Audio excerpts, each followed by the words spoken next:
Oy, Sir, can we test lang po yung DOT very quickly? pinapanervyos mo ko eh. Okay. Sorry po, sir. Sorry po.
Good morning to all of you out there. I'm Cito Beltran, and you are watching Agenda via Signal TV channels 8 and 250, as well as the One News PH Facebook platform and YouTube. And today is June 16, 2020. It's a Tuesday, and we go straight to our headlines. Here are the stories from the front page of the Philippine Star. The palace announces that Metro Manila will remain under general community quarantine or GCQ until the end of June. Cebu City, on the other hand, has been placed under enhanced community quarantine or ECQ, while Talisay City will be on modified ECQ. Aside from the National Capital Region, the other areas on GCQ are Region 2, except Batanes Province, Region 3, Region 4A, except for Lucena City and Occidental Mindoro, Region 7, Zamboanga City, and Davao City. The rest of the country, meanwhile, will be on modified GCQ until the end of the month. Next up, ahead of the announcement, several provinces had expressed their desire to be placed under stricter quarantine or remain under one. Nearly 20 local governments have asked the Interagency Task Force or IATF to reconsider their groupings, said presidential spokesman Harry Roque. Cebu City wanted stricter protocols and they were indeed placed in ECQ coming from GCQ. Some other provinces wanted to ease restrictions. Nonetheless, Roque assured that before the decision was made last night, the appeals of the LGUs were all taken into consideration. In other news, Malacanang maintains that President Duterte supports free expression as it disputed observations that the conviction for cyber libel of Rappler Chief Executive Officer Maria Ressa was meant to silence critics of the government. Palace spokesman Harry Roque defended his claim by saying that Duterte has not filed libel cases against members of the media. He also said that the president even backed the broadcaster who was charged with libel by his former political rival, the late House Speaker Prospero Nograles. Roque says Duterte provided material support to the broadcaster, Davao-based Alexander Adonis, who was jailed over a controversy involving Nograles. Maria Ressa and writer-researcher Reynaldo Santos Jr. have been convicted and found guilty of cyber libel by the Manila court in a case that was filed by businessman Wilfredo Keng. In global news, remittances fall by $100 billion worldwide as millions lost their jobs amid coronavirus pandemic, according to the United Nations International Fund for Agricultural Development. The report said that migrant workers are among the most directly affected by COVID-19. Their sectors include construction, hospitality and tourism, food, agribusiness, transport, and domestic work.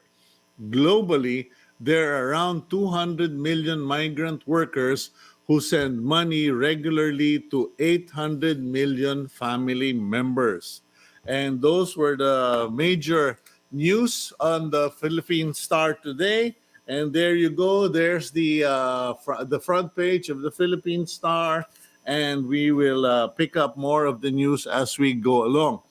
In the meantime, if you recall, those of you who watched the show yesterday, we featured former Undersecretary Eliseo Rio of the DICT, who spoke at length about why he believes he was removed from office, his concern about contact tracing, and he also talked about or made references to a company called StaySafe and Multisys.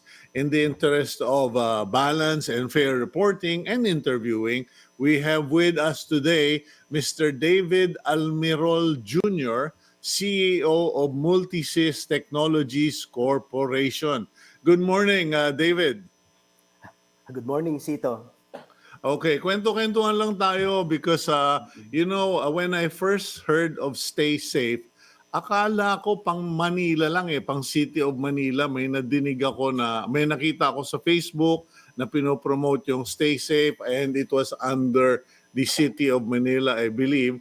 And could you please give us a little background on your company, both on the Stay Safe program and Multisys? Yes, Cito. Ang Stay Safe kasi, nung ginawa namin yan, wala naman kami talagang interest na to present to the government. So, panggamit, pang company, saka may mga LGU na nagka-interest before the presentation sa National Task Force. Kaya na-implement namin yan sa iba-ibang mga LGU. Okay, now, yung Multisys, ano ba yung company ninyo na Multisys Technologies Corporation? Because pag nadinig mo yung multisystem, parang malawak na kumpanya. What is your main business? What are your exposures? Ang main business namin, more on software development, Chito. So, currently, marami kaming mga technology na ginawa, yung mga smart cities, meron kami mga smart government, may mga smart collection kami. So, technology arm kami ng mga IT companies. So, basically, parang mga programmers kami. Currently, sa Multisys, meron kaming 120 na system programmer. Kaya, yun ang naging negosyo namin. At the same time, ang Multisys naman ay technology arm ng mga ibang big conglomerate. Ang Multisys ay pagmamayari din ng 45% ng MVP Group. They acquired 45% of Multisys last year, Chito. Okay, now, ang matanong ko lang, at least mabuti na sa'yo na nanggaling na meron palang exposure ang MVP Group, who also owns TV5 as well as Signal TV and One News PH. Para at least may complete transparency. Because honestly, ladies and gentlemen, when we did the show yesterday, I had no idea what Multisystem was about and who Multisys is owned by. Now, David, itong sa DICT, ano bang nangyari dyan? Una, sabi mo, pang-kumpanya lang kayo, you're more private sector in terms of your exposures and your engagement. How did you end up being with LGUs and with, in particular, the IATF? Noong na-implement namin ang Stay Safe sa company namin, kasi nga our purpose is to protect also our employees and customers, Chito, And when we implemented to the LGU, so medyo natuwa yung mga LGU. So sinabi nila sa amin na, bakit hindi nyo introduce sa government ito? Malaking tulong ito. At Ah, syempre, sa LGU, papanong LGU? Kasi like I said, nadinig ko yun sa City of Manila. Ano yung ini-implement nyo sa LGUs? sa LGU kasi, may mga smart city systems kami na Okay. pang-automate ng mga business permit, real property tax para seamless yung operation. So Mhm. isinama na namin ng StaySafe na in-implement din sa kanila, total libre naman para Mhm. magkaroon ng protection yung kanilang mga citizen. So medyo na-inspire siguro yung mga ibang LGU naman, oh, ang ganda ng ginawa ninyo. Bakit di nyo ipakita sa national government? Kasi malaking tulong ito. Kailangan ng contact tracing sa Pilipinas like Taiwan, like Korea. Mhm. So, doon na kami nagsimula na magpresent sa mga agencies, 'di ba? So, Okay. kaya lang during the presentation sa kung sino-sinong mga government agencies, sinabihan kami na dapat pagpresentan ninyo yung National Task Force on COVID-19 kasi Aha. yun ang implementing body ng IATF. Okay. Kaya yun yung time na pumunta kami sa sa Camp Aguinaldo. Hindi lang kami Chito maraming IT company din ang nag-present sa kanila. In fact, before nga kami na mag-present sa National Task Force is meron pang napanood pa namin yung ibang mga IT company na nag-present doon. So we are Mhm. just one of the IT company who presented our solution to the Okay, National Task Force on when COVID-19. you say, David, na nag-present kayo, kasi normally, pag sinabi mong nag-present kami kasama ng mga ibang IT company, parang towards a bidding process yan or something. Meron ba kayong sinalihan na parang bidding o meron bang parang shout out ang IATF and National Task Force na we are looking for a service provider? Kasi nung narinig na namin na talagang parang challenge 'yun parang contest ngayon nangyari, Chito, ano? Ah, Okay. parang contest kasi siyempre IT company kami, alam mo yung pride ng IT company, gawa tayo, 'di ba? Parang Oo. nakaka-excite din, 'di ba? So, Mhm. kaya nung last week ng March, siyempre gawa tayo sa mga programmers namin, ginawa namin 'yan. So, in-enhance namin yung current na Stay Safe na ginawa namin sa mga LGU, ginawa namin pang national level yung pinaka-dating niya. Kaya Mhm. nung nag-present na kami doon sa National Task Force, as I said, hindi lang kami po yung nag-present, marami rin pong mga IT company ang nag-present doon. At yun, nagulat na rin kami na pinili nila si Stay Safe. I think it's because of the urgency rin siguro. Sa that time kasi, dahil si Stay Safe yung parang pinaka-kumpleto na ready to implement na, at alam naman Oo. natin yung worsening situation that time, Chito, 'di ba? Yun yung time na Oo. pag-akyat talaga ng confirmed cases natin. Okay, so hindi pakiklaro mo lang 'yun, David, kasi hindi ko maintindihan 'yun eh dahil iba yung marami kasi mga nagbo-volunteer. Ang MVP company, maraming naging i-volunteer yung organisasyon natin. Maraming i-volunteer 'yan in terms of equipment, in terms of putting up Wi-Fi's in hospitals, in terms of Mm. transport and water, etc. Pero kayo, ano ba yung pinasukan ninyo na yan? Pinasukan ba ninyo ay negosyo or kusang loob, public service? Ano ba yung sabi ng National Task Force? Donation ito, Chito, ano? Kagustuhan lang na tumulong din sa government. Our Mhm. proposal is walang cost ito. Ang unang plano talaga is para makatulong lang dahil nga in-encourage Mhm. din kami ng mga LGU na unang inimplementan namin na sayang naman yung ginawa ninyo sa amin, bakit di nyo ibigay na lang sa national government. So talagang 100% na na na pagbibigay ng libreng serbisyo sa government. Mhm. Okay, now papaano naman nangyari na nadamay na kayo dito sa basag ulo diyan sa DICT at saka diyan sa IATF? Kasi I mean, you Oo have to nga eh. understand, no? I mean, I respect Usec Rio, I respect the DICT kasi parang ang point lang ni Usec Rio is as far as DICT is concerned, bakit ibibigay pa sa pribado kaya naman ng DICT? Kayo naman, pumasok lang kayo, dinodonate nyo lang o binibigay nyo lang ng libre yung serbisyo ninyo. Paano ba kayo na-intriga dyan sa IATF na yan? Nagulat din kami, Chito, kasi although ang problema lang siguro dahil hindi involved si former Yusek Rio sa Mhm. technical working group. Kasi noong inaccept ng National Task Force on COVID-19 ang Stay Safe, hindi naman agad-agad na inaccept ng IATF yan eh. Kung maalala Aha. mo, yung presentation namin sa NTF is April 7 saka April 8 dalawa yon. Okay. Inaccept lang naman ng IATF yan noong April 22. Kaya kung titingnan mo yung resolution number 27, so meron silang 2 linggo na betting or technical betting. Kaya in-involve nila ang DICT. Kaya mali din yung claim na hindi in-involve ang DICT, in-involve ng National Task Force ang DICT. Bumuo nga yan ng technical working group, Chito, At Okay. it so happened lang na hindi isinama si si Usec Rio dun sa technical working group. Kaya nagulat din kami nung may mga claim na siyang ganyan na hindi bet ni DICT. That's impossible kasi mismong si National Task Force ang in-involve ang DICT. Ang head kasi ng technical working group ng IATF information system until now is si Asec Manica Intik. So, syempre, first Okay. time na rin namin makipag-interact sa DICT, doon namin pinakita yung technology, di ba? 2 linggo yung Chito 2 linggo yun na puro technical meeting before na Okay. inaccept talaga formally ni IATF nung April 22. So 2 linggo yun na pinaghirapan namin. Okay, ngayon, pasensyahan na tayo. Kailangan ko lang magtanong talaga ng diretsahan.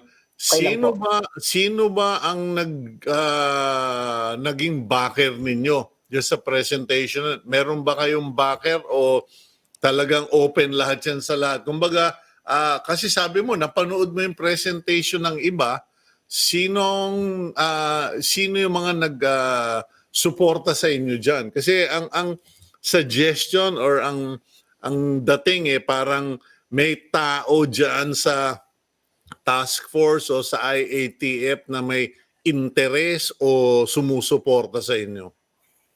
Alam mo, wala pong backer eh. May mga tinawagan din kami, syempre, na parang gusto namin mag-present sa NTF.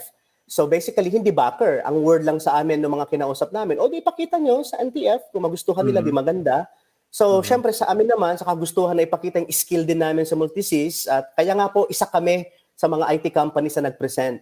So in front dun sa presentation, Chicho, para lang ma-visualize mo, talagang panel yon, madaming tao. Nandun ang nanonood ang maraming crowd. Nandun ang DOH, nandun ang DILG, nandun ang NTF, nandun ang IATF, nandun ang DICT. So it's a huge crowd yung nanonood. So I think they are wise, brilliant, and fair enough naman to see and compare yung nakita nilang presentation namin compare sa ibang mga mga IT company. So para sa akin po is I think as an IT company, it's all about showing the skill and readiness of the system. Yun yung pinaka-importante, especially in this time of crisis. Hindi pwedeng concept lang ang pinapakita mo. Hindi pwedeng parang drawing lang. Kinakailangan talagang live system. So it so happened na since StaySafe is being used by multiple government agencies like LGUs that time and including private companies, so nagustuhan nila kasi yung system gawa na. So mukhang yun yung nakita siguro nila, Chito, na nabasihan. Okay, yung sinasabi mo, David, na sinasabi mo na ginagamit na ng LGUs at private companies. Kasi sinabi mo kanina for payroll, for collection of dues, etc., contactless collection. Pero yung mismong StaySafe, yung contact tracing program, sino ba ang mga naging kliyente nyo na or gumagamit? Because, I mean, to be fair, it's a very new requirement. It's a very new app and technology globally. Dati naman, wala naman na napapag-usapang contact tracing until I think January. So, sino ba yung mga gumagamit na? Yung una naming inimplementan dun sa lugar ko, taga Isabela kasi ako, Chito, Kaya Okay. kayo nagkaroon ng pandemic, syempre inuna namin yung kinausap namin si Mayor. So sabi na, sige, at magtulungan tayo. So binigay namin doon yung Stay Safe. Yun yung unang-una naming inimplementan, Chito, doon sa aming lugar. Sinong mayor yun? Mayor Bernadette ng Kawayan Okay. City.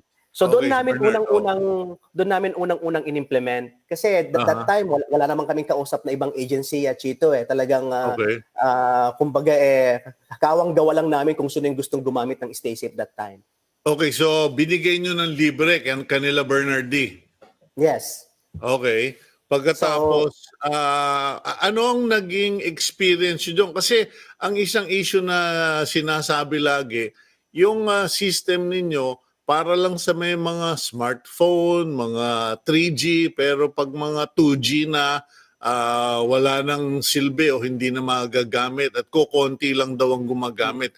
Doon sa Isabela, gaano ba kalawak yung paggamit niyang yung Stay Safe. Yung nga po yung maganda rin sana na dapat tiningnan din. Ang problema kasi yung mga words ni Usec Rio, yung claims niya, hindi niya nakita kasing back-end ni Stay Safe. Yun yung problema. I just wish lang talaga na he's part of the technical working group. Ang Stay Okay. Safe, may dalawang klase ang contact tracing. Unang-una, yung digital, ito yung kailangan ng phone. Pangalawa, meron siyang tinatawag na manual contact tracing. Ibig sabihin, hawak-hawak ni contact tracer si Stay Safe. Which is, para sa ganun, pati yung mga taong hindi gumagamit ng Stay Safe, kahit walang mobile app yan, kahit wala pang cellphone yan, so on the manual contact tracing capability ni Stay Safe, doon nila pinapasok doon sa Stay Safe din. Teka, David, nalito na ako, naligaw na ako doon sa manual mo kasi dalawa ito. Isa telepono, isa mano-mano.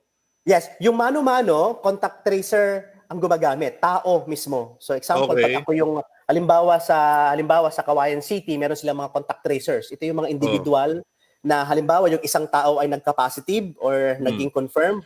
So pupuntahan yung i-interviewin, 'di ba? Pupuntahan yung kanyang pamilya, sino bang na-contact niya para masabihan sila na mag self-quarantine din, 'di ba? Yun yung manual contact tracing.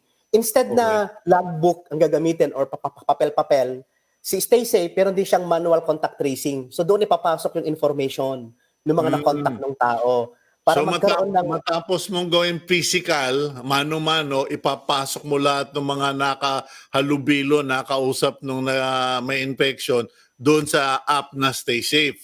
Tama. So Tama, nasa Chito. kasama ka na sa programa ngayon, kahit wala kang telepono, nandoon ka na. So pag nagkahanapan ng tao, ito, walang telepono ito, pero ito ang address nito. Tama. Yun yung tinatawag, kaya dalawang klase ang contact tracing.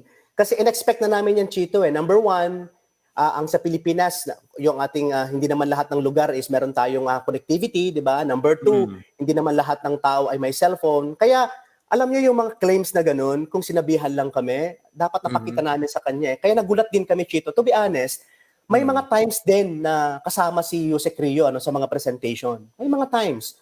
Okay. Although hindi siya kasama dun sa deeper technical working group, kasi hindi siya sa part ng technical working group. Ang ginawa naman, in fairness naman kay DICT, Chito, nag-assemble ng technical team yan. Isinama ang DOH, isinama ang DICT, isinama ang NTF, isinama ang DILG. Kaya nga nagkaroon ng national implementation, Chito kasi hindi lang si DICT ang tumulong dito. Nagtulong-tulong na lahat-lahat. Kasi yung urgency talaga to have a contact tracing sa Pilipinas, na-realize namin na hindi man siya perfecto na yun ang 100% na solution, pero ito yung one of the tool para magkaroon ng contact tracing sa Pilipinas. Kaya Yeah, go ahead. Kaya nagulat na lang kami nung nagkaroon ng pronouncement. Mukhang mali lang yung assessment ni Usec Rio na ano naman ang kinalaman ni Stay Safe sa sa pag-accept sa resignation niya. Diyos ko, ano naman yun. Anyway. Okay, ngayon let's go back to Stay Safe and syempre yung Multisys kasi pag nagkakaroon ng ganyang issue, intriga o mga hindi pagkakaintindihan, when it comes to working with government, critics will always first question, sino ba yung multisystem na yan?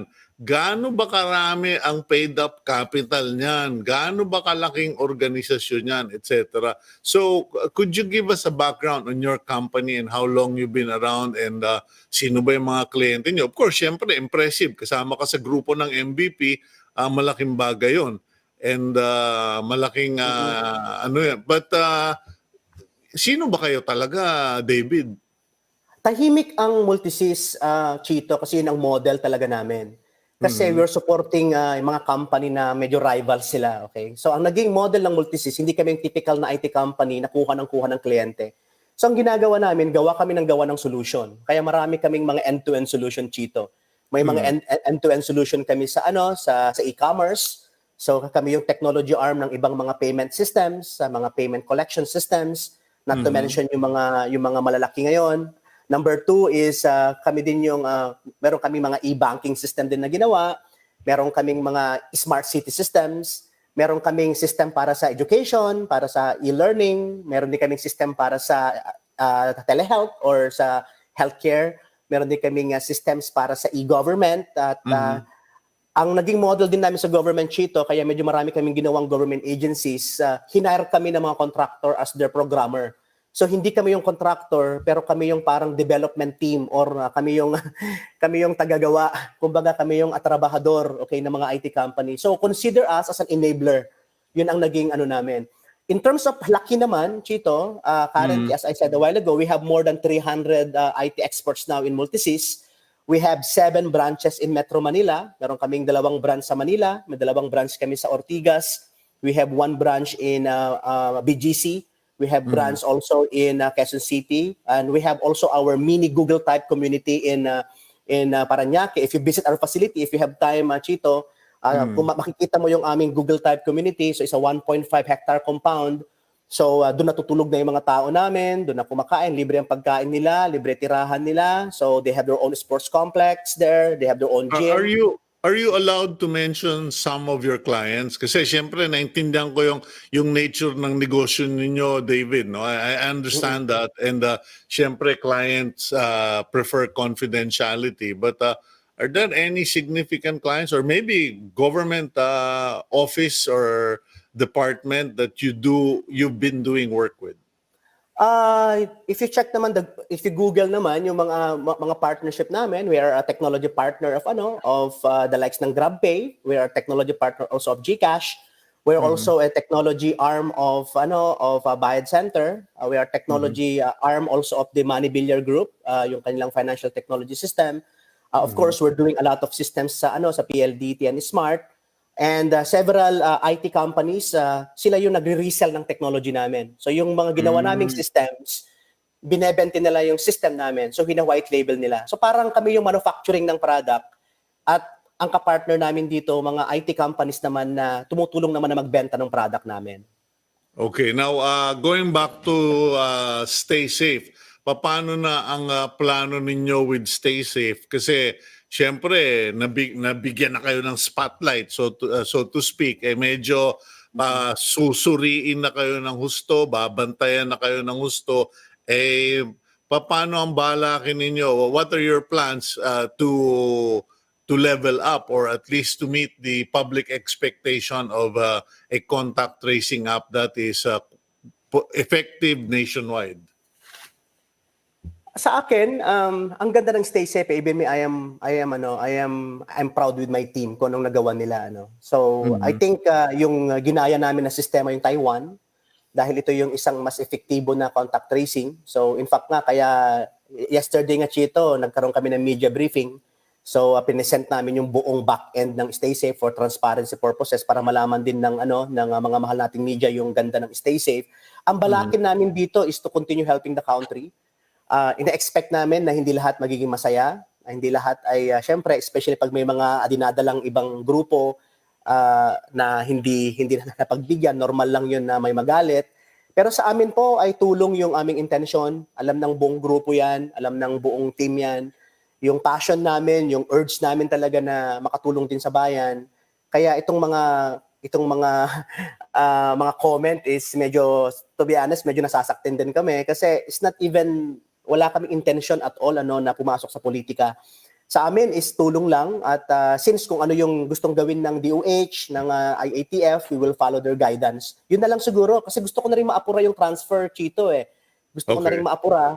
I always mention nga to DOH na apurahin na natin yung paglipat kasi nga gusto ko nang bumalik sa Multisys. Kasi alam mo, hindi namin ine-expect din yung laki ng implementation, Chito. Akala namin noong nag-present kami last question, David, bago kasi kailangan na tayong magtapos, naubos na ng oras, no? Pero last question lang kasi may isang issue na hindi natin napag-usapan Pinalilipat daw lahat ng mga data from StaySafe, from Multisys to government. Parang nagteteka-teka raw yata kayo na walang competency yung gobyerno, etc. Parang hinahadlangan ninyo, and then nabanggit mo ngayon lang na gusto mo matransfer na at makabalik ka na sa Multisys. Ano ba ang sagot mo doon? Hindi naman kami nagteteka-teka, saka ang government naman na hindi naman sila, meron naman silang capacity, Chito, Kaya lang technology kasi ito Hindi naman ito parang computer lang na binili mo sa computer shop at ibibigay ng libre na parang ibibigay ko sa iyo para magamit. So merong transition ito. Kailangan maintindihan natin na ang StaySafe ay isang highly technical system na ang paglilipat ay hindi biro. So mayroon siya tinatawag na technology transfer. So may migration yan, merong technical Okay. Well, expertise. we understand that. But does that suggest or may kasama bang bayad yan? Wala siyang bayad. Ini-expect mo na, okay, bigay ko sa inyo yung technology, transfer ko lahat, pero bayaran nyo yung trabaho ko. Wala naman, Chito. In fact nga, yun na nga yung goal natin is malipat na sana. Kaya lang, hindi po biro kasi yung paglilipat. You have to understand that this is a highly technical matter to do the migration and transfer. So kailangan talaga ng tinatawag na technology transfer talaga. At least nasagot mo na yon, David, and thank you for giving us your time this morning, and siguro nabigay rin naman sa iyo yung yung equal space para malinawan mo yung mga napag-usapan namin kahapon. Thank you very much, David. Maraming salamat, Chito. Okay, that's Mr. David Almirol Jr., CEO of Multisys Technologies Corporation. And next up, we have Secretary Bernadette Romulo-Puyat, who was teasing me online while I was doing that. Good morning, Madam Secretary. You looking good and looking much younger. We have no audio, cannot hear. Please check your mic. Baka nakamute. Ayan. Yun, ayun, Oo, okay. Ayun, technical difficulties. Wala lagi na akong, parang nung sa ECQ, kailangan ko na magsalamin. Bigla, kumina mata ko bigla. Okay. Ganun talaga eh. Yeah. So, but thank you for finally, I know you've been inviting me earlier, Yeah. but thank you sa walang tigil na asking me to guest in your show. Yeah, because Madam Secretary, medyo concerned talaga kami. Alam mo naman na nanggaling din ako sa tourism at marami akong kaibigan na pag nakikita ko yung mga post nila, para na ring namatayan ng kamag-anak. So this morning, maybe we can give our colleagues in the industry, our friends in the tourism industry, a clear picture of things, and I'd like to give you the opportunity to first explain to our viewers, pati na yung mga gusto talagang gustong makapagbakasyon, makapunta sa Boracay. Ano po ba ang situation? What is the plan of the government? Well, first of all, to put things into perspective, like you, Cito, you know the tourism industry, we contribute, and this is only 2018 data, we contribute 12.7% of the GDP, and we employ 13% of total employment, which is 5.4 million people. So you could imagine even before the ECQ, the tourism industry was already being hit. Because of course there were people already were cautious. They didn't want to travel anymore, and there were travel bans already from all over the world. Even as we speak, there are still travel restrictions, not only in the Philippines but all over the world. For example, if you want to go to another place in another ASEAN country, though they will say partial restriction, it just means that when you go, you have to quarantine for 14 days inside the room. So the travel restrictions are still present all over the world. There may be, let's say, they've eased up on travel restrictions in certain European countries, but they're only open to other European countries. Yeah, that's what's happened in EU right now. In EU. But then for us, let's say, to go there, first, are there flights, and how expensive is it? At makakabalik ka ba? Because that's also the problem now. A lot of people want to come home. The flights keep canceling because of all this various travel restrictions.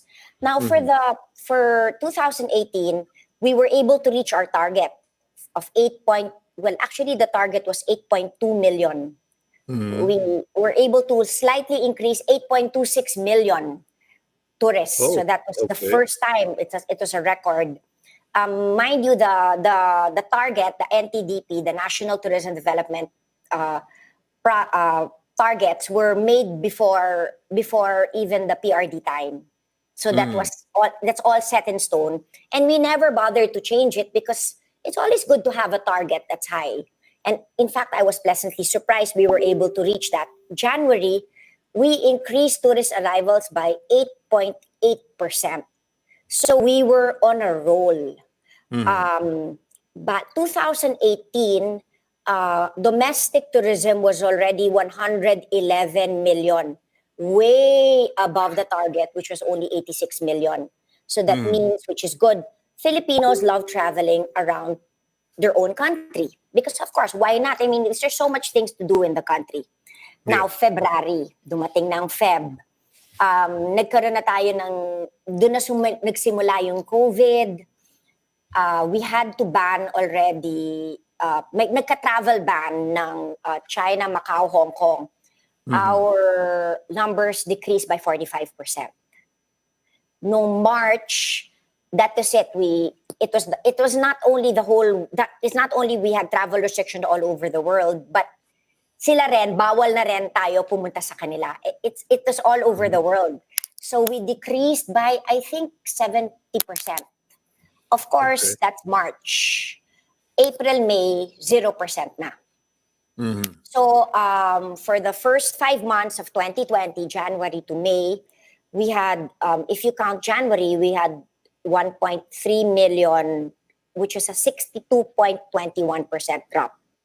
Okay. And then for revenue, we only had 81 billion which is a 60.56% drop because the year before it was 205.5 billion. So ganun kalaki yung tama. So ang ginawa natin nung nagka-ECQ, at first bawal mag-open ang mga hotels at the start. But then I'm so glad that the fellow members of the IATF, I said, no, you really need the hotels.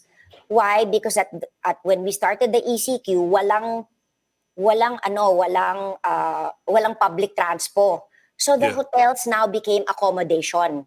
It became the accommodation for health workers, for BPOs, for bank employees, and eventually it became accommodation for our OFWs and now our OFs. So though it, in the sense that it never closed, it became a home, an accommodation to all these essential industries, and of course our OFWs, because it's a perfect quarantine. It's perfect for quarantine because it has its own room and own bathroom. So now with the GCQ, all those that are allowed in the GCQ, well, if they want, can also check in. But for modified GCQ, pwede na finally ang tourism, which is considered a non-essential industry. I just arrived from Boracay with Sec Simatu and Sec Anyo. We were there last June 11 and June 12. And so that's basically under modified GCQ, pwede nang magbukas for tourism. But the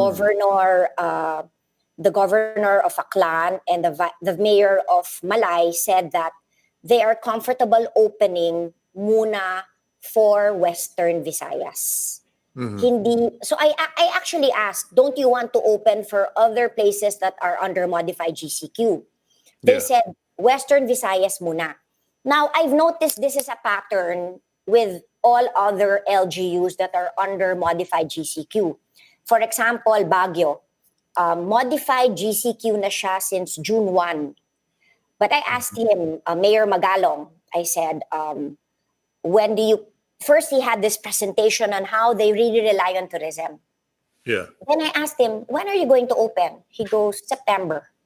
So I was actually first surprised kasi he was actually the first LGU I spoke to because naisip ko, tayo, pag nagka-MGCQ na, unang pupuntahan mo Bailande. And Baguio, di ba? It's such a no-brainer to go to Baguio. It's a summer capital of the Philippines. He goes, we rely on tourism, but gusto ko, pagpasok ng tao, protocols are in place. I think ang palagi ko sinasabi, bilib na bilib ako kay Mayor Magalong because even during ECQ, he has shown best practices in handling COVID. I think matagal na siyang COVID-free. And so he told me na gusto rin daw niya pagkadating daw sa when he finally opens to tourists na protocols are in place na hindi mangyayari na magkaka-COVID sa Baguio. Kasi may triage pa siya, di ba? Entering. Yes. And then I noticed that's the same also for Bohol. Though Bohol is still under GCQ, I asked Governor Yap, when you're under modified GCQ, when do you plan to open? He goes, maybe earliest July. And then I said, why? He goes, well, gusto ko yung lab ko to test COVID, I set up already. Ganon. Tapos marami akong mga RT-PCR machines na gusto para pagdating ng tao, pwede namin silang i-test na kung negative or positive. Because ang maganda sa Bohol, I think walang local transmission and I think they only had 2 or 3 cases na coming pa from returning residents. Boracay pala is COVID-free. Yeah.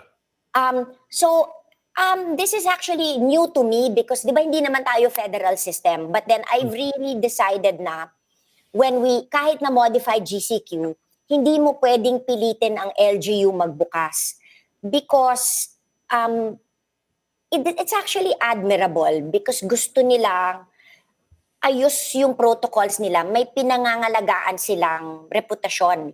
Like I remember Mayor Magalong said, magka-outbreak lang sa akin, masisira ang Baguio.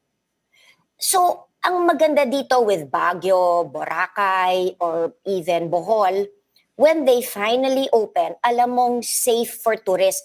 Kasi di ba ngayon, Cito, people are kind of, honestly, kahit na GCQ, people are still wary and cautious of leaving the house. Natatakot Correct. sila. But itong maganda, no, I can really say that when this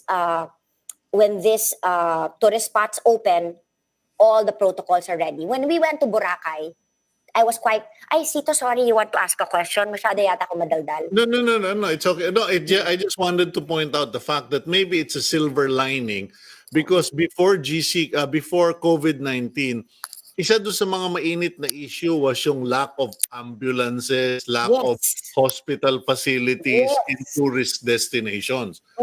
So ngayon, obligado na lahat itong mga tourist spots na ito to have proper hospital facilities. Oo. For example, in Boracay, ang tiningnan ko doon, there's a hospital called Tirol Hospital in Bulabog. And this is the irony of it all. Prior to the ECQ, we were all supposed to go to Boracay. I have to mention is it okay to mention the private sector's name? Yes, please. Okay. Go ahead. The MVP group, Makati Medical Foundation, even before this ECQ happened, they met up with me and said, what do you need for tourism? I'm not even aware if the MVP group has anything in Boracay, but they're the ones helping me with the Bulabog Hospital. Magkakaroon na ng defibrillators.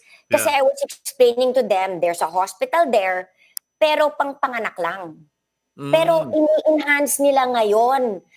In fact, meron na silang may portion na how to do yung pang-COVID. We're helping with the LGU. May pang-ambulance na kunyari may magka-heart attack.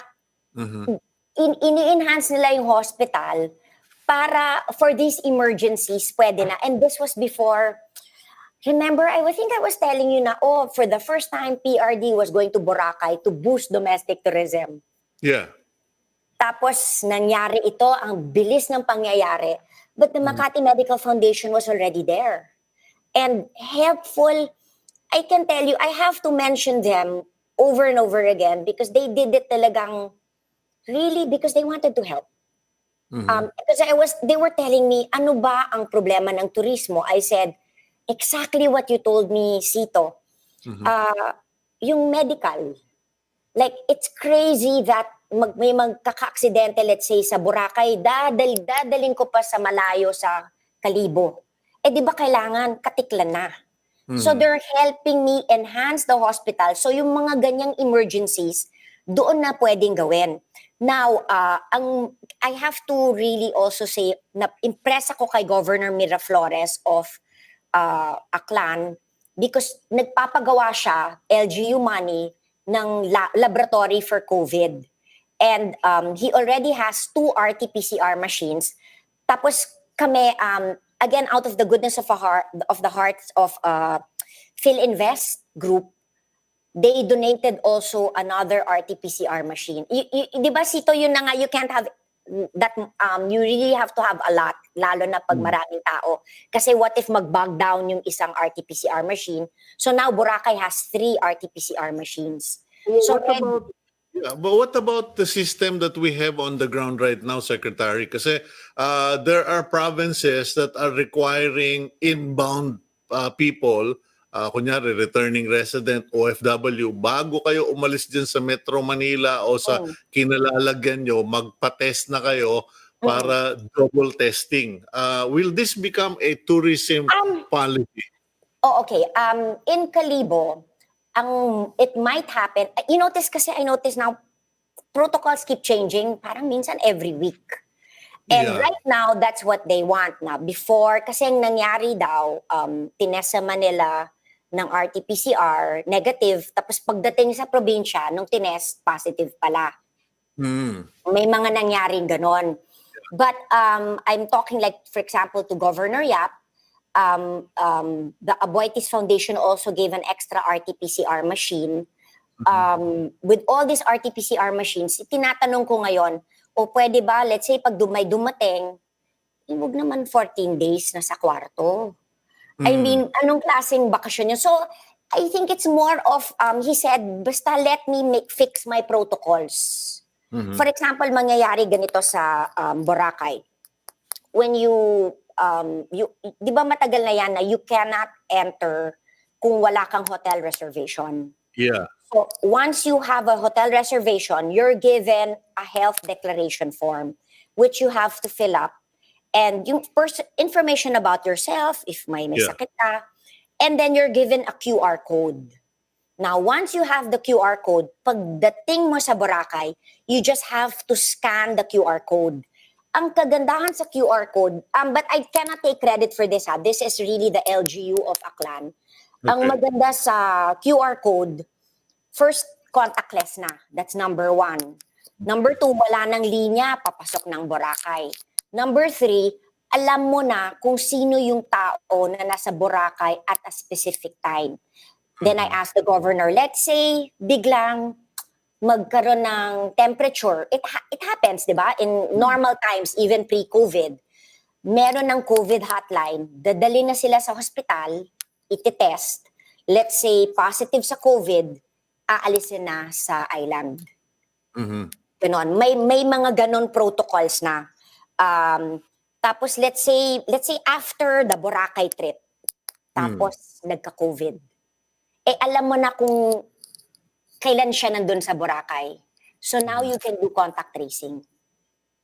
Okay, will this now become the template for all destinations? Yes. As of now, yes, because first template would be for everybody, not only for tourism, wearing a mask, no mask, no entry, physical distancing.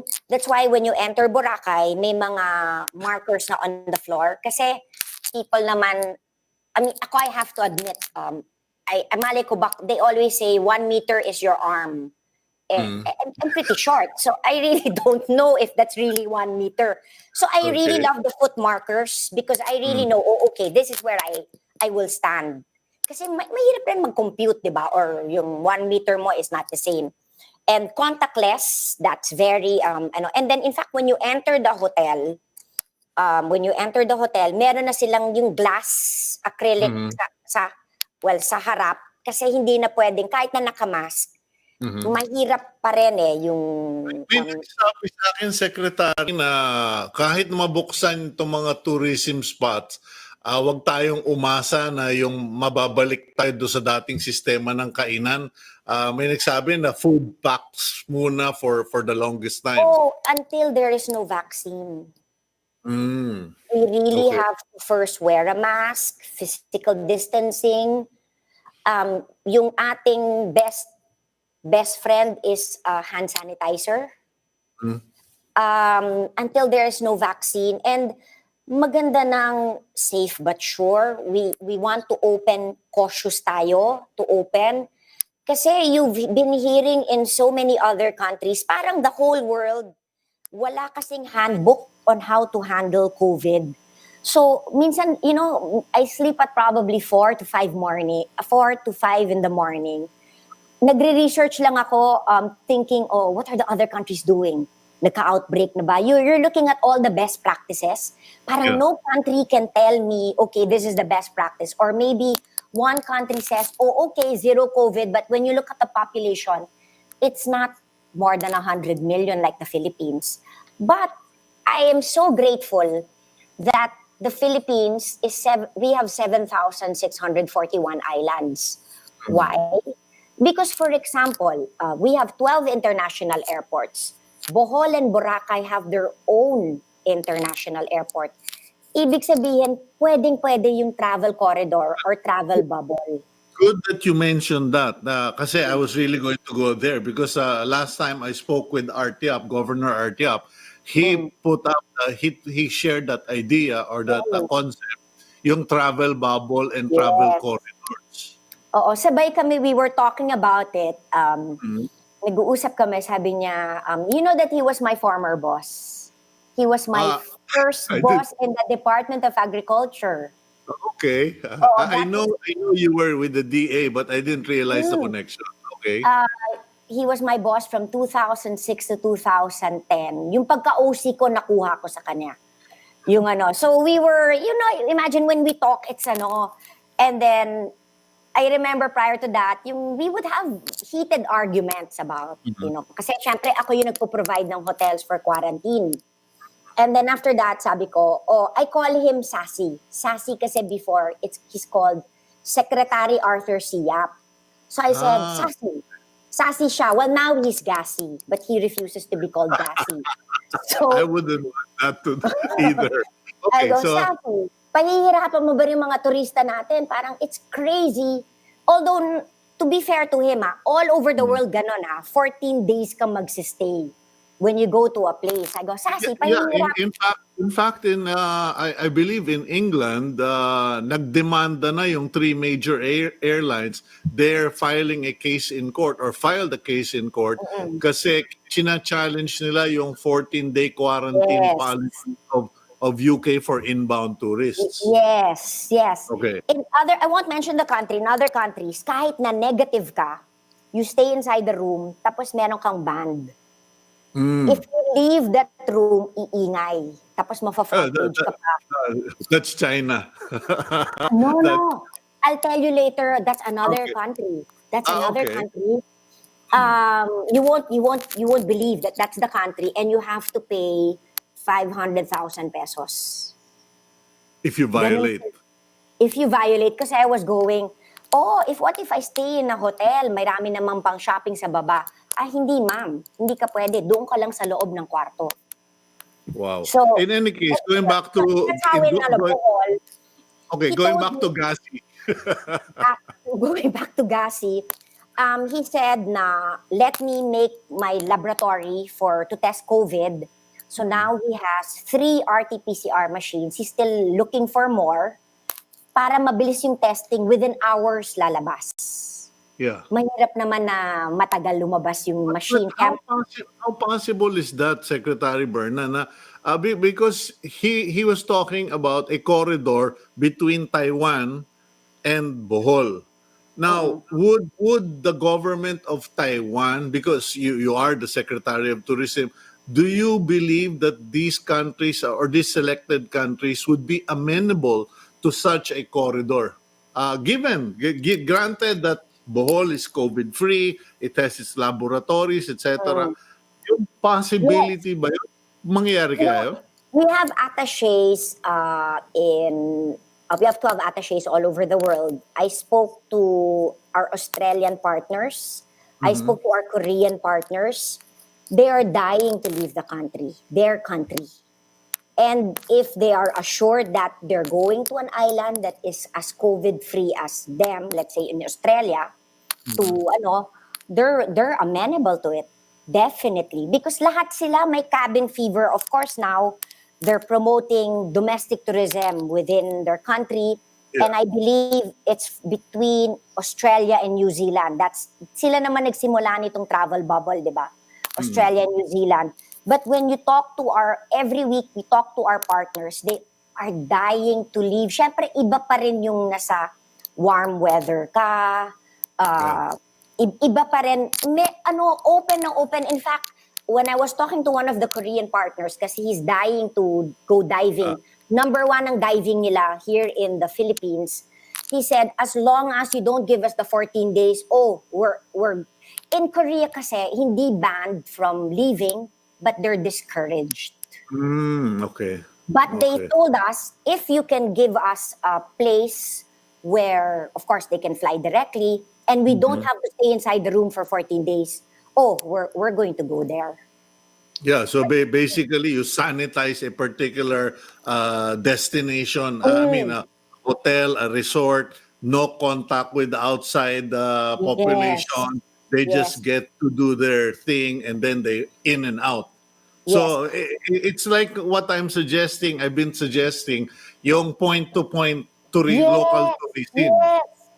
Yes. Okay. Then, syempre, you go muna around the, Sassy mentioned to me Taiwan. I said, why are you limiting yourself? You have their Australia that's slowly opening naman, di ba? I think, nag-open na nga sila ng stadium nila, but I think 25% capacity. You have Koreans that the only thing that's stopping them would be they are first discouraged and the 14-day quarantine. I mean, honestly, di ba? If you're going to go to paradise, tapos nasa loob ka lang ng kwarto for 14 days. Can you require inbound tourists to first have a test? Kasi alam mo, sinabi mo kanina, Secretary, na 45% of the inbound tourism was China. Medyo ngayon may outbreak sila sa Beijing, may outbreak in some areas. Paano yung magiging policy doon? Hindi, ang gusto natin, well, first of all, we're not yet open. These are all, yeah, of course. syempre, pipiliin mo yung walang COVID rin muna. So like New Zealand, Australia. Then I think that's why Governor Yap mentioned Taiwan because they've been successful. So pipiliin mo muna the countries that have contained COVID like Bohol. I have to admire Governor Yap because medyo stricto siya pero na-control naman niya. Alam niya, let's say, may protocol siya in place. Meron na tayong ibang destinations in the Philippines where we could have these corridors also. Like I can think of Batanes, I believe. Yes, I I already asked about Batanes. You know, gusto pa nila open sila October.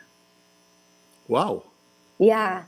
I have to say I find this very admirable, yung mga hindi nagmamadali. Yeah. Because talagang gusto nilang pulido at ayos pagkadating. In fact, si Mayor Magalong, he was the first LGU na I really spoke to regarding, kasi yun talaga yung, di ba, kasi in Baguio, yun talagang pinupuntahan mo. Kasi madali by land. Tapos sabi niya, alam mo kung magka-outbreak kami dito, sira na kami. And then sa isip ko naman, kung magka-outbreak sa Baguio, that's in the Philippines, sira buong mundo. So it's... But you know, I'm sorry. You and Mayor Magalong are correct because many years back when I was just starting out in broadcast, I remember we had I don't know, was it SARS or something or Meningo, I think. They had a problem in Baguio. And in fact, I brought a team to Baguio to feature the places in Baguio kasi sabi ko, huwag kayong matakot, wala namang outbreak dito sa Baguio, but Baguio really hurt from that news na meron sila at that time. So I guess they're just suffering from the past, or they're traumatized by the past. At magaling let's say kahit na Baguio magka-outbreak, magiging international news yan. at makikita lang ng tao ay Philippines. So Okay. it actually, di ba, they don't naman know now we have 7,641 islands, di ba? Sito, that's our problem. Kung may bad news about the Philippines, they can't picture it na ang layo naman nun. Hindi ka naman di ba, it's seen as a whole. So right now, the candidate is Bohol. Any Bohol. other? Oh, Who are the other? I'm looking also at El Nido. It's actually Mm. zero COVID. They're Okay. still not yet open. But ang kaya mo, though it does not have, El Nido itself does not have an international airport. Pwede mo gawin via Clark. Mhm. And then especially patapos na the Clark Airport, which is going to Yeah. be run by Changi Airport. And then from Clark, lipad ka na sa El Nido.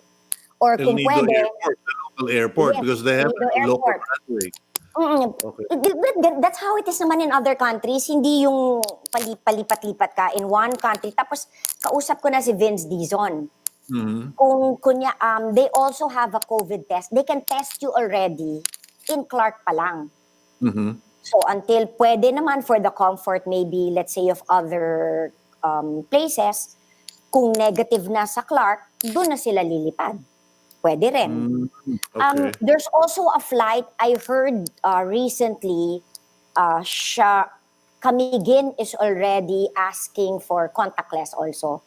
Yung how to do it. Kasi now everybody's going digital. Di ba like even with us, we don't like touching things. Like would you believe, Sito, I only learned how to do online banking now during the COVID. Napilitan ako. Kasi I remember when we were texting, Yeah. I was naka-room quarantine. I was exposed 4 times. Okay. 4 times I was in room quarantine and I was writing at may pambayad ako dapat for a bill. Ayoko kasi may utang. Tapos the bank refused to accept my money. Sabi ko, why? Kasi baka magka-COVID kami dito dahil sa pera mo. Imagine, You need a 16-year-old around you. You need a 16-year-old virtual Oo. assistant to help you do all of that. Oo, so because of that, talagang inaral ko mag-online banking. Okay, Oo. pasensya na, Seka, kasi we're down to a few minutes. But I just want to check. So you're talking about Camiguin, there's Bohol, El Nido. El Nido, and then other no? But Don't forget Baguio. It's really just by land. okay, now, but that's the last question I would have, and the question foremost on the mind of a lot of people: what about local tourism, or within the area tourism for Filipinos? In fact, tomorrow, we're already testing in Intramuros. No. These places naman, like the ones for NCR, let's say, you can easily go to Batangas, Tagaytay. Of course, we're really talking to all the LGUs, La Union, Baguio. But kunyari, let's say, ayaw mo pa talaga to go out of Metro Manila, we're already fixing Intramuros. It will now become contactless also. The one that's been helping us for free is Talino Ventures. So, ang mangyayari yan, if you want to go to Intramuros, my app, you get a slot for a particular hour. May health declaration form. And then, for example, your slot is, let's say, 4 to 5. Pwede ka lang pumunta at 4 to 5. Pagdating mo, QR code again, swipe, pwede ka pumasok. Of course, we can't accept na prior to COVID, we were getting about 6,000 people a day. And that Yeah. was before, alam mo, we were only getting 500 a day. Nag-6,000 a day na kami. Yeah, But may of mga course, scooter pa kayo nun. May mga scooter, up to now, may bam bike, may grab, But Yeah. now, but now, syempre, babawas. But wala, ganun talaga eh. At mas maganda na yung bawas ang tao, pero ingat naman, may physical Okay. distancing. Well, unfortunately, we've run out of time. But I know. as soon as you have more free time later next week or in the days to come, please let us know. Yeah, I apologize. I talk too much. No, no, Sorry. no, no. It's okay. Actually, we learned so much, and please let us know. Siguro mapaabot na rin sa IATF kasi there is a lot of confusion right now about local tourism. Like you mentioned, Tagaytay and nearby areas, Batangas. Some people are actually going, and some people are like, "How on earth can you go? There's still GCQ, etc." So siguro kailangan ma-resolve na ito because it will also open up local tourism, and I guess you were right by repeating that statement: wear a mask, observe social distancing, and alcohol, etc. In any case, Secretary, please let us know next time you're free, and we would gladly put you on the show again. Thank you very much, ma'am. Very much, Tito. Thank you. Okay, that's Secretary Bernadette Romulo-Puyat. Ang dami po nating natutunan at I hope it gave you a glimmer of hope that there are now real possibilities that we can that El Nido will open up, even kahit nasabihin natin for international muna, it will open up for tourism, Bohol later in the end of July according to Governor Artiap, and then ano pa ba isa, Camiguin, etc. So there are possibilities, and we are hoping that the IATF and the Office of the President himself, would consider yung bang payagan na yung point to point. Like kami, we would enjoy, or we are really looking forward to the time when we can drive from here to our place in Lipa, or to go to Tagaytay, etc. Yung makadrive lang, kahit na magdala na lang kami ng sariling pagkain kung wala namang mga restaurant available, o siguro drive-thru. But the idea is, it's not the quarantine itself, it is the glimmer of hope. Someone told me, Sito, actually yung quarantine okay lang eh. Pero ang hinahanap ng tao, yung may maaasahan silang pagbabago at pag-i-improve ng kanilang situation. But on the other hand, ladies and gentlemen, I will, for myself here on Agenda, we will keep repeating, you are the frontliners. Hindi po yung mga nurse, hindi po mga doktor. Sila yung back end, sila yung sila yung nag-aayos ng problema. They're the problem solvers. We are the frontliners. You need to wear your mask and understand why you need to wear a mask. Because you could be positive, you could be asymptomatic, and it will help contain the spread. The social distancing, again, it is to protect you. It's not just protecting other people, but to protect you. And then, hand sanitizing, hand washing. Panahon pa ng ninuno ninyo, lolo ninyo, tinuturo na yan, 1920s pa, tinuturo na yan, maghugas kayo ng kamay. Okay, so in any case, we'll go for a quick break, and when we return, I will be interviewing the president of the PCCI. I think it's the PCCI. And meron kasi siyang magandang balakin yung grupo nila, yung supporting local industries, local products, etc. We'll be right back here on Agenda.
Okay, you're back here on Agenda. I'm Cito Beltran, and you are watching us via Signal TV, channels 8 and 250, as well as the Facebook platform of One News PH. Secretary Berna left off apologizing for talking too much. Actually, Secretary, if you're still watching the show, we love it because during this time of quarantine, we all need new inputs, new information, and hopeful news, and that's what we need. We don't need officials climbing up, not sharing information, or being afraid to share information because an informed public is a public that can make better decisions and cooperate. In any case, going back to our topics and our interviewees for the day, next up we have the president of the Philippine Chamber of Commerce and Industry. He also served as special envoy of the president and ambassador for trade relations, Eastern Europe, North America, and South America, Mr. Benedicto Yujuico. Good morning, sir. Good morning, Sito. Sir, I picked up your press release, I think, or statement na nilaunch ninyo itong Pinas Muna Tayo. And I am a nationalist. I'm an advocate of supporting local businesses. So medyo excited ako dito sa sinasabing Pinas Muna Tayo. Would you be kind enough to share it with our viewers? What is Pinas Muna Tayo and what does the PCCI hope to accomplish? Yes, Sito.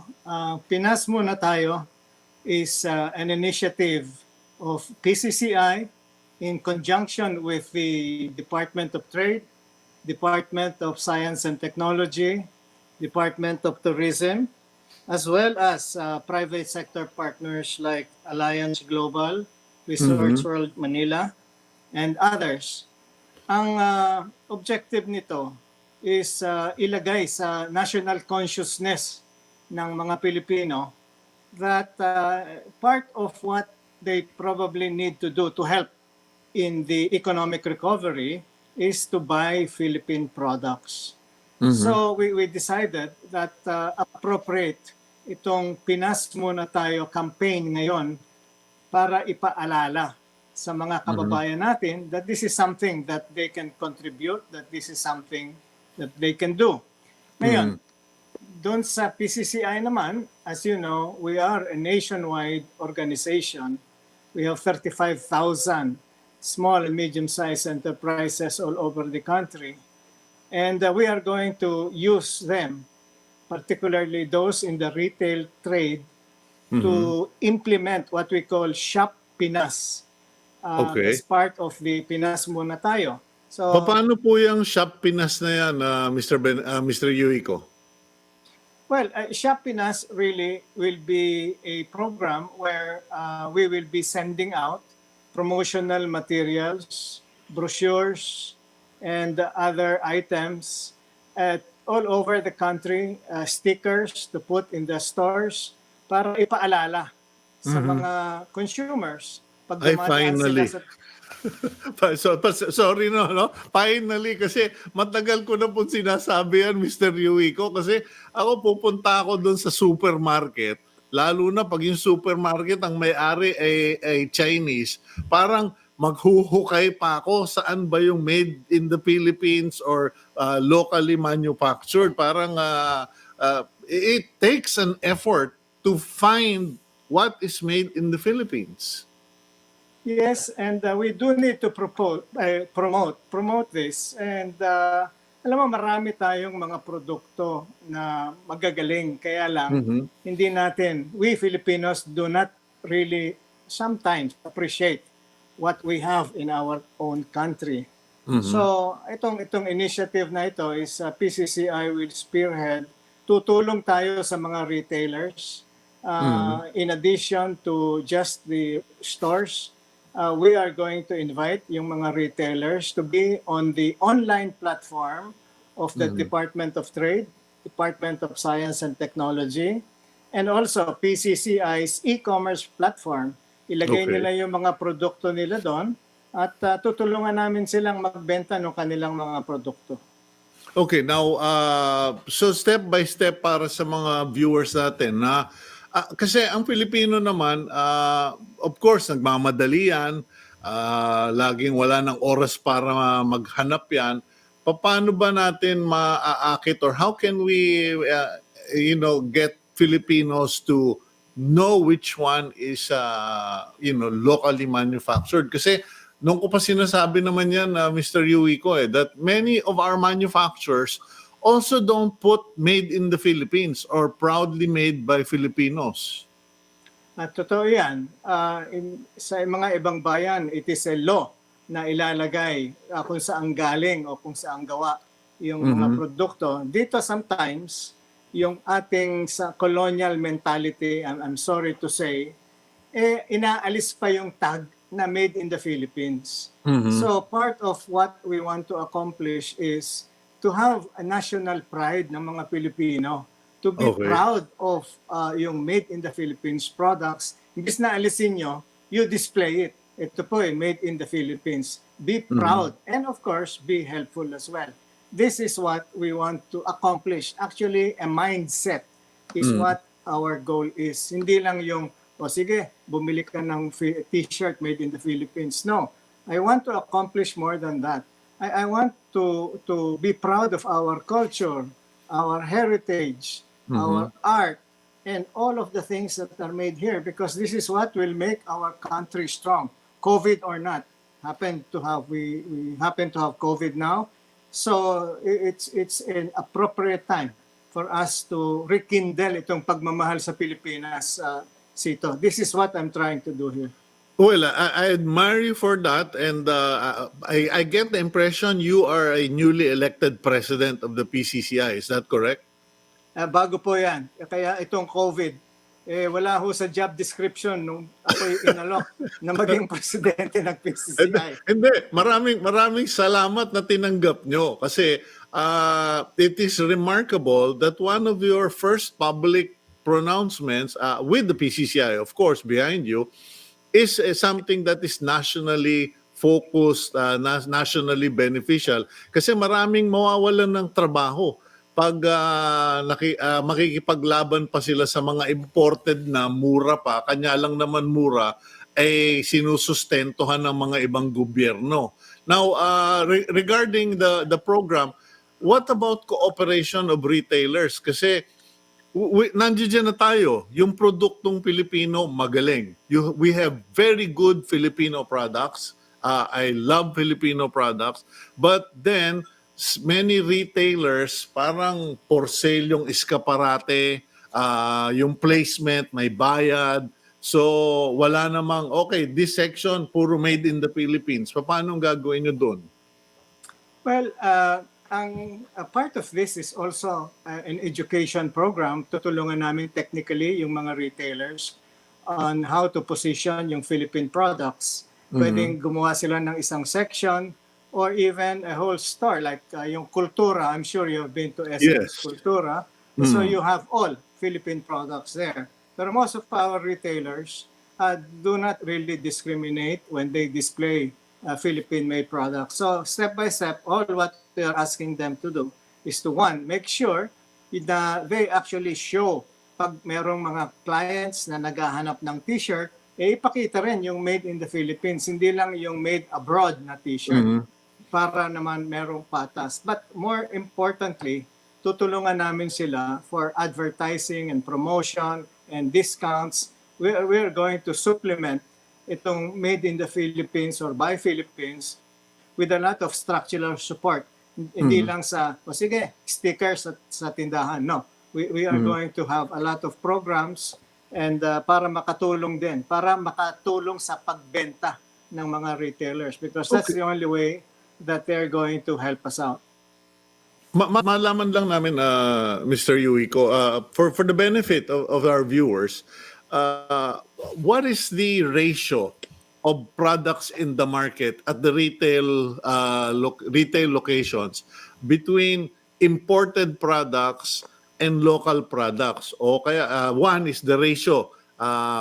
Mas marami bang pumapasok na import? Kasi may nakapagsabi sa akin nun, Cito, pag pinagsama-sama mo lahat ng binebenta sa supermarket, 70% imported, 30% lang ang local, and then yung bentahan, the actual sold products, what is the preference of Filipinos? Is it still imported because mas mura ang imported? Uh, yes, there is yung colonial mentality still is very much in the mindset of the Filipinos. So pag pinagtapat mo yung produkto, made in Philippines, made abroad, parang automatically kung the same price, ang bibili nila yung made abroad because it is better. So we have to change this, and I'm talking to the manufacturers to improve their packaging, to improve their product design, to make sure they're competitive in price. And so this is how they will be able to compete in this marketplace. Ngayon, Cito, kunyari, I'm not sure whether you have been, siguro nakapunta ka na sa Green Hills, Tiangge, no? Yes, sir. And you will see all kinds of t-shirts there, all kinds of clothes, etc., etc. Believe it or not, hindi lahat imported yon. Most, if a lot are made here in the Philippines. Kunyari Philippine lang, factories kunyari lang export imported. nila, tapos binebenta riyan. So naniniwala naman yung mga buyer, ay nako, imported ito. Hindi. Actually, it's actually made in the Philippines. So it depends kung kunyari pinag-uusapan natin garment, a high percentage is made in the Philippines. Kung pinag-uusapan natin pagkain, okay, different ang percentage. Kung pinag-uusapan natin industrial goods, again, it's a different percentage. Itong Pinas muna tayo actually is not limited to retail. Okay. This is also including yung ating mga manufactured products for construction, no? Yung ating bakal na ginagamit sa structural steel dito. Dapat yung mga ating kontratista, bibili din sila ng Philippine products. Yung mga furniture, yung mga ayos para sa yung mga items for the home, items for construction, kailangan mapalitan yung mindset natin. And in fact, I am encouraging the government to say, oy, pag merong build contract, X% dapat bibili nyo sa Pilipinas. This is a kind of the advocacy, it's broad, yung aking gustong gawin. So, hindi limited lang sa retail, hindi limited lang sa travel.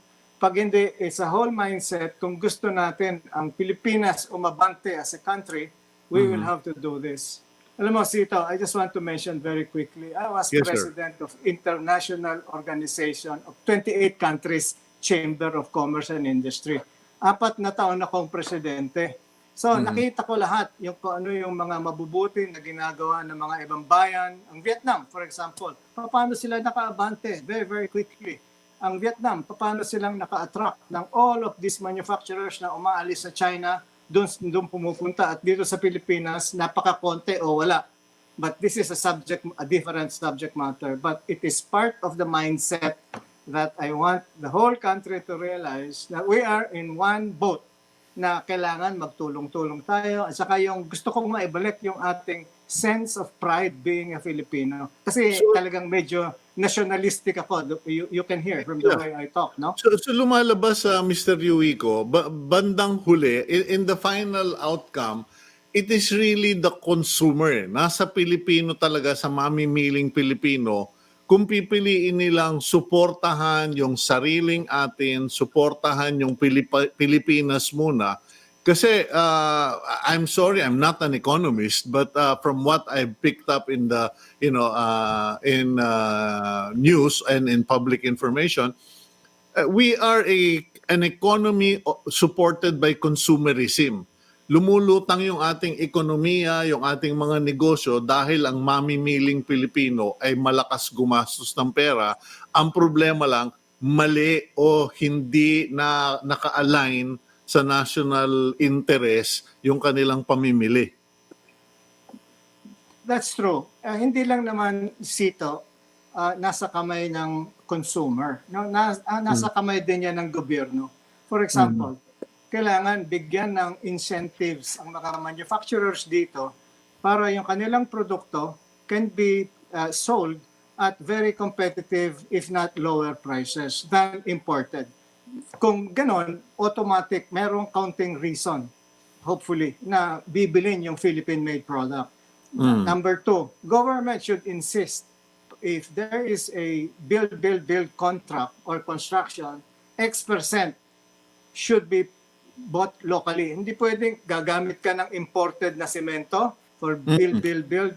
No way. Hindi dapat papayagan yan. Or dapat bigyan ng incentive para automatic, without being told, local ang bibilin. So yung ating, we have to work with government to develop policies that will encourage the consumption of Philippine-made products. Okay, well, we definitely support you on that campaign at sana po ay mabigyan nyo kami. Ako, publicly ko na po ito sasabihin. Ano? We hope you can send us names of companies, of people, businesses. Kasi matagal na namin sinasabi yan. We want to promote local names, local businesses, and local brands on our program. And siguro ngayong may COVID-19 at hindi na nila kailangan bumiyahe sa 2 oras na traffic, baka ngayon pwede nyo silang mag-guest sa agenda at ma-promote natin itong sinasabi nyong Pinas muna. Yes, I hope so. It's not gonna be an easy job, Cito. It depends also on what sector we are in. For example, I noticed your earlier guest is Secretary Romulo. Yung recovery ng travel and tourism industry natin, magre-recover yan. We should not lose hope. But it will take a little time. We have to be practical about it. But there are some areas that we can actually implement recovery a little bit quicker than the travel industry, and we should focus on those areas.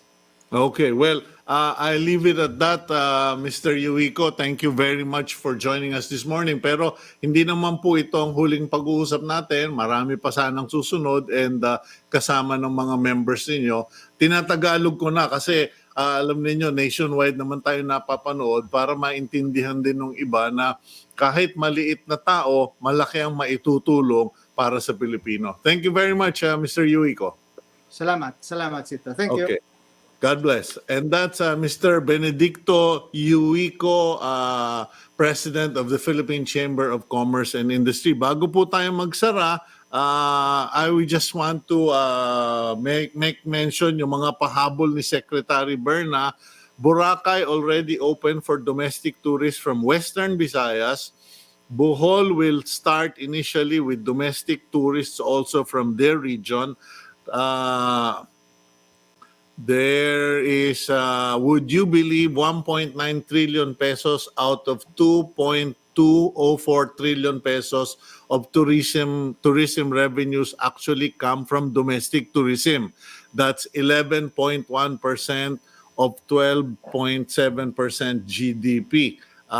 But average per capita of foreigners is 61,575 compared to domestic, which is 28,738. In other words, kailangan po tayong mga Pilipino, pag may pagkakataon na, when we get the chance, please go out there. Just travel. Even if you just make a short trip, a local trip, wag na po muna yung mga foreign trips. And I don't think there will be any foreign trips for quite a while. But let's support our own. Let's buy Filipino-made. And let's pray for the Philippines. And that's today's agenda. We hope you will continue to watch us. And I sincerely, humbly request you, our viewers, to please share the program with your friends on Facebook and also share the Signal TV with others in terms of referring it to your friends, because we want many people to get all the information they can get so that they can do correct decisions. Stay safe, put on a mask, hand wash, social distance, and pray. That's all for today, and that's today's agenda.